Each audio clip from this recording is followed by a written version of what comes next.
Hello everybody and welcome back to my channel. Today I am doing a 3-marker challenge, and recently the YouTube Artist Collective did a Masquerade prompt for their challenge, and I've been wanting to try it, so I figured since I would be drawing my piece for this challenge, the 3-marker challenge, before I selected my markers, well, why not draw a Masquerade mask? So here you can see the quick sketching process, just to prove that I did indeed draw it first. If you could see some light blue marks down on the page first, I got a general shape of the mask done before I started sketching by taking the top of a Pringles can and tracing 2 circles and then just kind of joining that up into a mask shape.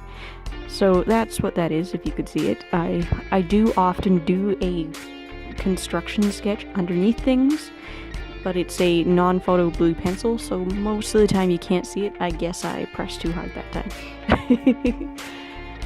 So this is not something I would normally draw, and looking back on it, now that I'm done, I do like it.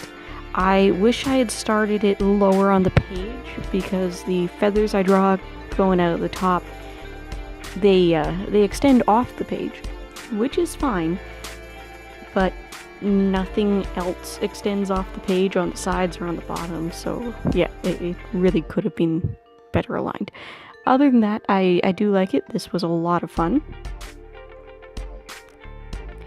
I'm inking with a Faber-Castell Pitt Artist pen, which you may not have seen me use before. I believe this one is the S size nib. Honestly, don't know why I picked this one. It's no better or worse than other pens I've used. Just decided to use that one. So I am going to be providing commentary on this piece as we go, but to fill the silence, I'm going to tell you guys all the story of why and how we ended up with 3 cats. I swear, I'm not a crazy cat lady. So, our oldest cat is Billy. He's a beautiful, big, black tuxedo boy. And I got him the year before I moved. And then the first 2 years I was out here in Newfoundland, he was at home in BC with my mother.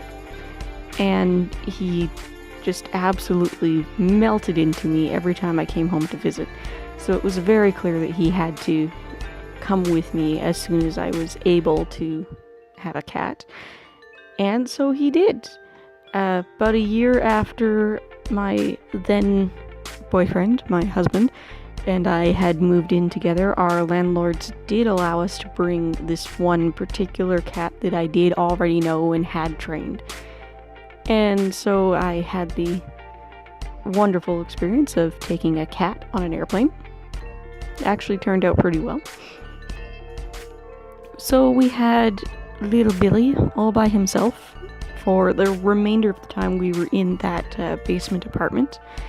And then a few months after we moved into the house that we now own, for a birthday gift, my husband took me down to the local shelter and let me pick out a friend for Billy. And that's how we got cat number 2, Camo. Now, Camo's shelter name was Jam Jam. And that's not just a cute name, that's a type of cookie here in Newfoundland. It's 2 cookies that are, they form a sandwich with jam, as you may have guessed. Commentary interlude. I only have one camera going at the time that I was recording this, so I could not film my face to prove that I was blindfolded. That's why I showed you the blindfold in the beginning, that I was indeed putting it on.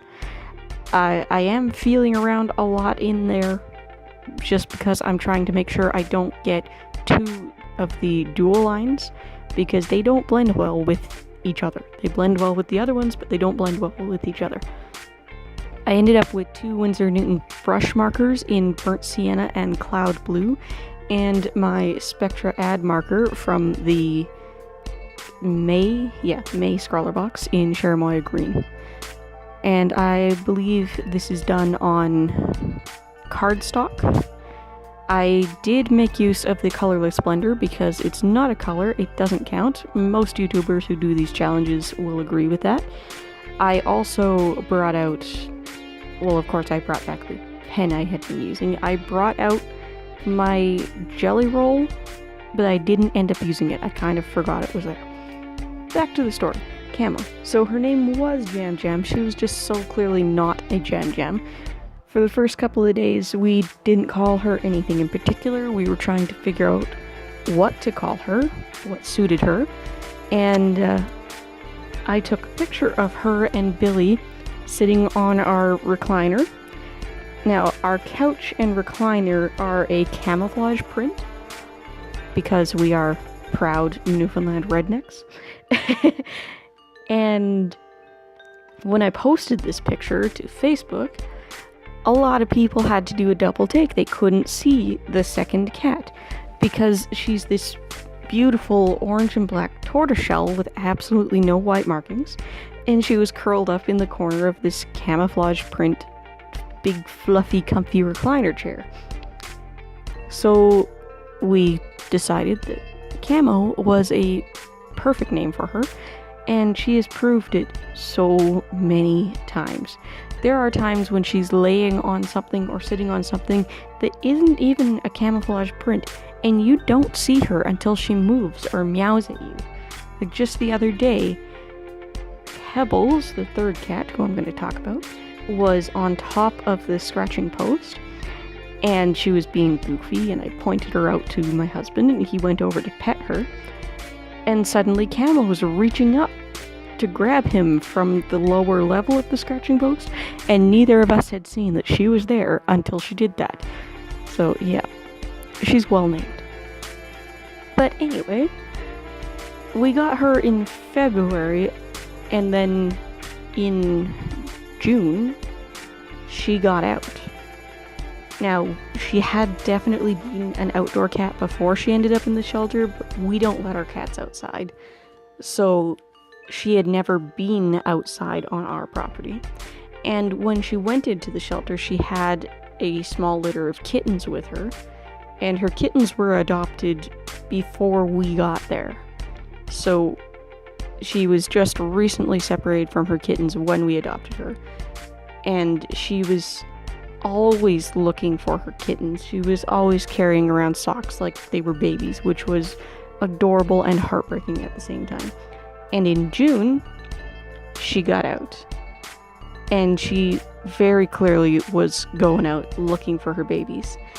And some neighbors had seen her, but we could not catch her. We set humane traps out to try and catch her. We caught other neighborhood cats who didn't catch her. And after a while, well, we just kind of accepted that she was gone.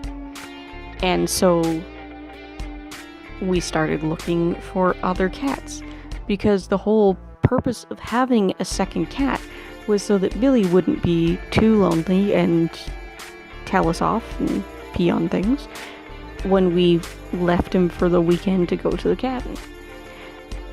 And so we found a family not too far away who had a litter of kittens they were giving away for free. So we had to go check that out, and we went and checked that out, and I came home with our little tabby girl, Pebbles. And wouldn't you know it, Murphy's Law, the morning after we brought Pebbles home, we got a call from the Humane Society, who we had notified that Camo was missing, that they just got a call from a lady on the next road over that she had a tortoiseshell cat hanging out at her house. And yeah, we got her back about 12 hours after we adopted another cat. And that's how we ended up with 3 cats. Lots of people told us to get rid of one because 3 is too many, but how can you pick one to get rid of? Like, How can, like, we were very mad at Camo at that point. And Pebbles just such a cute little kitten. So, and obviously we can't get rid of Billy. And so now we have 3 cats, and life is good with 3 cats. So at this point in the drawing, I've already put down a lot of marker. You may have noticed I went back over a spot with the blue. I was trying to blend it better, and it did not work. I've got this piece hanging on a clip on my desk right now as a reminder to scan it, because I haven't done that yet. And it's even more obvious in person, that one spot that I went over. Don't do that. If you're new to markers and you're experimenting, don't do that. You could go over the whole area and cover the whole thing again, but if you go over just one spot, with most markers, it's gonna be darker. I mostly only ended up using the colourless blender to correct mistakes. There's a couple spots where I ended up accidentally going out of the lines, and I used the blender to just push that back, and it worked pretty well. I do like using it on cardstock like this because it does work like magic. And you'll see on my little test paper, I was testing a lot of color blends, trying to make new colors, and I didn't end up using any real blends with the brown. I did some transitions, but I didn't actually end up completely layering another color with the brown to make a new color. I did with the green and the blue, but not the brown. Getting close to done here, doing the feathers. And look at that. Once again, I have run out of things to say. So I guess I will, as usual, end it here and let the music take it. Comment down below. Tell me, do you think this satisfies the Masquerade challenge? Do you think I did a good job on my first try for the 3 marker challenge? Do you want to see more limited color palette type challenges? Yep, I will leave my social media links down below. Feel free to follow me anywhere. If you would like to also share your art with me, just drop me a message anywhere we both are and send me a link. And who knows, maybe I'll start featuring people in end cards. That'd be cool. And I am working on a website. Probably won't be done until I'm back from visiting family. But when that is done, I will have a Redbubble shop opening for prints and merchandise. So go ahead and let me know if there's anything I've done already on this channel that you want to make sure you can find as a print or a t-shirt or whatever. And I'll make sure that happens. Okay, thanks. Bye guys.